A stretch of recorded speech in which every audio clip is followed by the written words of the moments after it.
Les vraies voix Sud Radio, 17h-19h, Philippe Rossi. C'est le grand débat des vraies voix sur Sud Radio, des restrictions pour les non-vaccinés. Voilà ce qu'a annoncé hier Emmanuel Macron. Le pass sanitaire qui devient donc depuis hier soir obligatoire dès le mois d'août dans de nombreux lieux culturels, lieux sociaux également, les hôpitaux, les trains, les bars, les restaurants, les cinémas. Des restrictions pour les non-vaccinés, c'est le terme employé par le chef de l'État. Craignez-vous une colère sociale dans le pays? 0826 300 300. On va vous écouter dans un instant. Emmanuel qui nous appelle de Montpellier sera avec nous et puis vous votez sur les réseaux sociaux, Twitter, YouTube. C'est le grand débat des vraies voix. Partout, nous aurons la même démarche.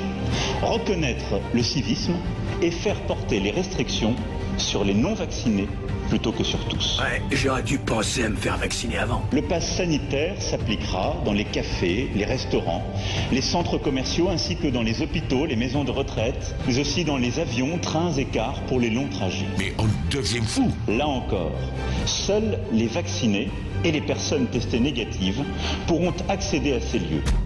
Maman, je crois que ça va être encore une année compliquée. Sud Radio, les vraies voix. Le débat est ouvert. Et oui, ça va être une année compliquée. Le grand débat avec Jean Dorido, Philippe Bilger, Céline Revel-Dumas et notre invitée Martine Billard qui est avec nous. Bonsoir.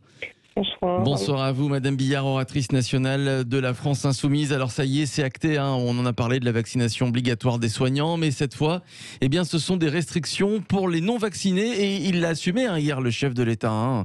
Des restrictions pour les non-vaccinés. Il n'y a pas de raison que les gens vaccinés paient. Martine Billard, est-ce que ce pass sanitaire étendu, vous vous y attendiez? En tout cas pour les restaurants et les bars, parce que c'est vraiment le quotidien des Français.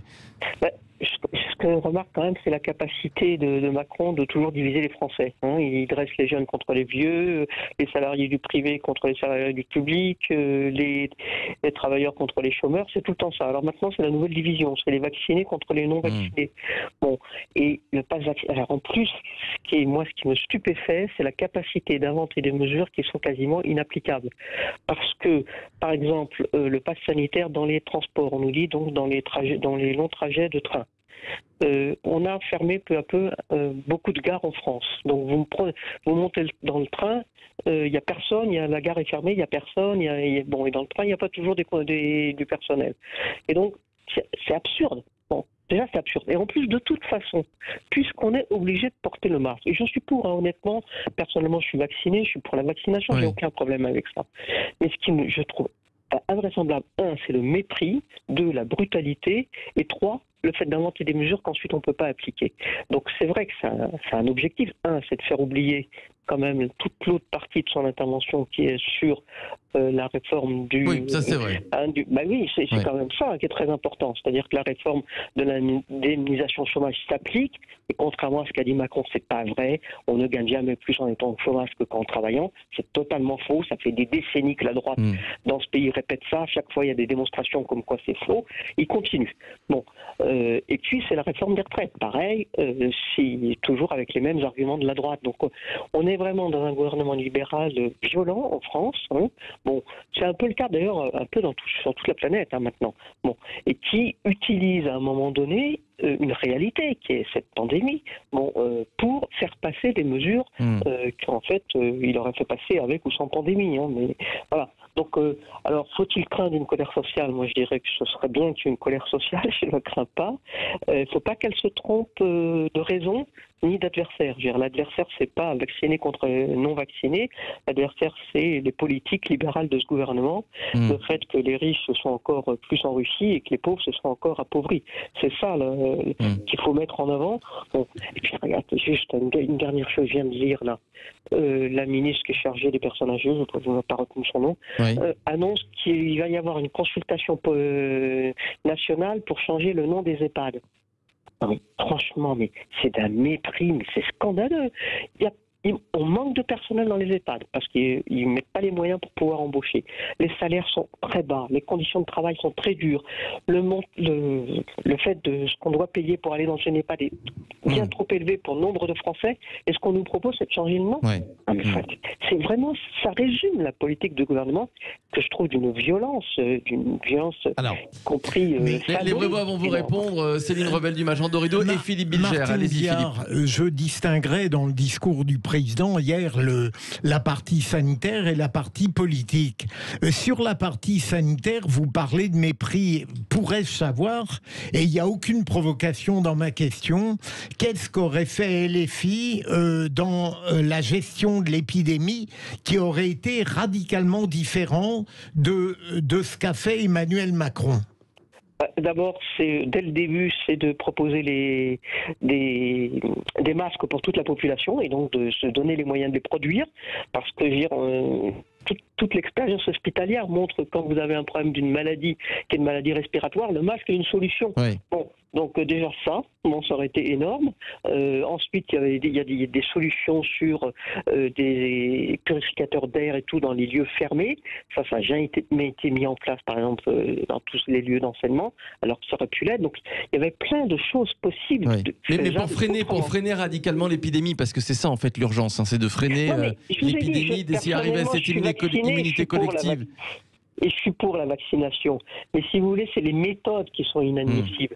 Voilà, c'est que je trouve. Alors c'est vrai que la méthode, on peut en discuter, Jean Dorido. Alors écoutez, des restrictions pour les non-vaccinés. Pour le coup, je suis très attentif, bien sûr, aux propos de Madame Martine Billard. Simplement, je n'ai pas le sentiment que le chef de l'État divise. Au contraire, j'ai le sentiment quand même qu'il fait le maximum pour rassembler les Français autour de ce projet collectif de la vaccination, pour sortir par le haut de cette pandémie absolument inouïe.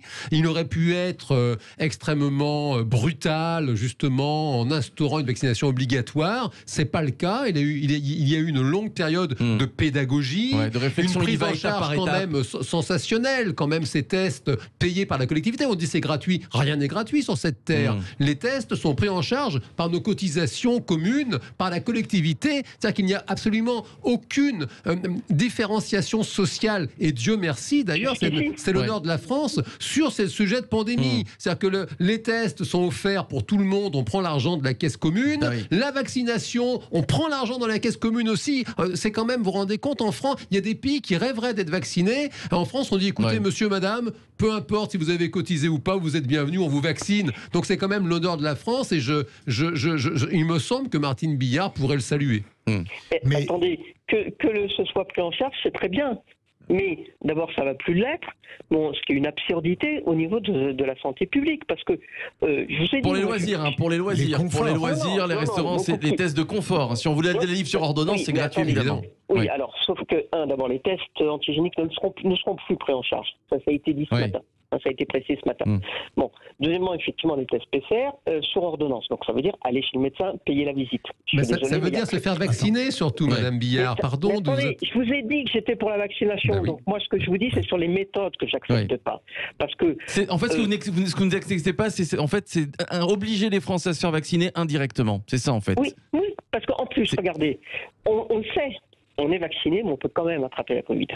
Simplement, on n'aura plus plus avoir de forme grave, au moins à 95%. Le but, c'est d'éviter de saturer les hôpitaux, c'est ça aussi l'objectif. Oui, mais sauf que, premièrement, moi je suis pour ne pas saturer les hôpitaux, sauf qu'aujourd'hui, s'il va y avoir des services d'urgence fermés cet été, c'est parce que les moyens ne sont pas mis sur l'hôpital. Or, on aurait pu avoir dans le discours du président, dire, il faut que tout le monde, en plus je ne vois pas pourquoi ils ciblent les soignants spécialement, et par exemple les forces de l'ordre auront l'autorisation de ne pas être vaccinés. Enfin, c'est invraisemblable cette histoire. Et deux, il aurait pu quand même, depuis le temps, tout le monde a applaudi les soignants lors du premier confinement. Et depuis, rien, strictement rien. On n'améliore pas leurs conditions de travail, on n'améliore pas leur salaire. Donc ça, c'est inadmissible. Ça, c'est vrai. Ça, c'est vrai. Céline Rebel-Dumas, avant d'accueillir Emmanuel qui nous appelle de Montpellier. Moi, j'ai l'impression qu'Emmanuel Macron n'assume pas totalement sa ligne politique. C'est-à-dire qu'il est pour, il est contre. Finalement, c'est difficile de savoir. Apparemment, il est pour la vaccination pour tous. Et pourquoi passer par une étape où finalement, on se retrouverait dans une situation inégalitaire où les riches pourraient continuer à se payer leurs tests tant qu'ils le voudraient, et finalement les autres, tout aussi réticents, seraient obligés de se faire vacciner, sinon ils n'auraient plus de vie. En fait, il est pour, mais il n'ose pas aller jusque-là. Oui, c'est ça. Donc, on a quand même entendu en décembre dernier qu'il ne serait jamais question de vaccination obligatoire pour tous. Bon, apparemment, ça a évolué. Il y a un mois, il était contre le pass sanitaire. Donc, c'est le variant Delta qui a tout changé. Peut-être qu'il faudrait décider d'une ligne, s'y tenir, et peut-être qu'il gagnerait en crédibilité. Mais je ne suis pas persuadé que Martine Billard, s'il avait édicté hier la vaccin pour tous brutalement, aurait été favorable à cette mesure. Je n'en suis pas sûr non plus. Oui. Non, mais attendez, Martine. moi, je veux dire, moi j'assume, mais c'est à titre personnel. Hein, j'assume totalement de dire qu'à un moment donné, il faut aller vers ça.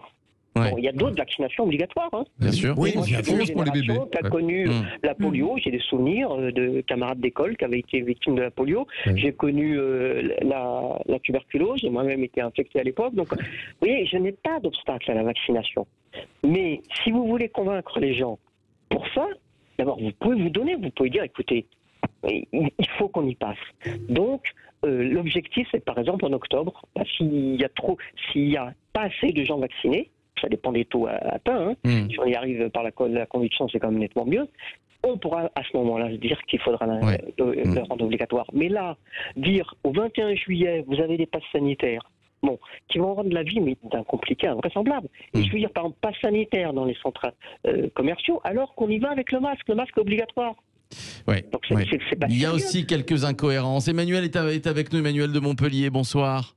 Bonsoir. Bonsoir Emmanuel, bienvenue dans Les Vraies Voix. Alors, est-ce que vous craignez, vous, une colère sociale, peut-être un retour des Gilets jaunes à la rentrée? Il n'y a pas que le pass sanitaire, hein. La réforme de l'assurance chômage, la réforme des retraites. Alors le problème c'est que je la crains pas, je l'appelle de mes vœux. Ah bon? Voilà, je vais être honnête avec vous. Et puis des choses me scandalisent. Je vais vous expliquer quelque chose, enfin une histoire qui m'est arrivée. Une amie est malade et 20 jours à l'hôpital. Il y a 6 ou 7 ans de ça. On lui détecte une sclérose en plaques. Et la première chose qu'on lui a demandé, si elle avait été vaccinée par le vaccin d'hépatite B. D'accord? Ça fait, donc l'hépatite B, ça existe depuis une quinzaine d'années, si je ne me trompe pas. Oui. C'est à peine si on le sait maintenant, si le commun des mortels sait que ce vaccin file la sclérose en plaques. Voilà, 15 ans, vous vous rendez compte? Et là, on est en train d'essayer de justifier la privation de liberté en France pour un vaccin. Alors, quelles sont vos sources, le vaccin qui donne de l'hépatite B qui donne la sclérose en plaques? Le vaccin de l'hépatite B et de sclérose en plaques sont liés. Non. Alors, Jean Dorido. Non, mais ça, c'est complètement bidon. Mais non, il ne faut pas dire des choses comme ça, c'est pas vrai. Mais vous connaissez des gens, d'accord, mais il ne faut quand même pas dire des énormités pareilles, quand même. Mais il y a des études, vous avez des études qui le prouveraient? Monsieur, je maintiens.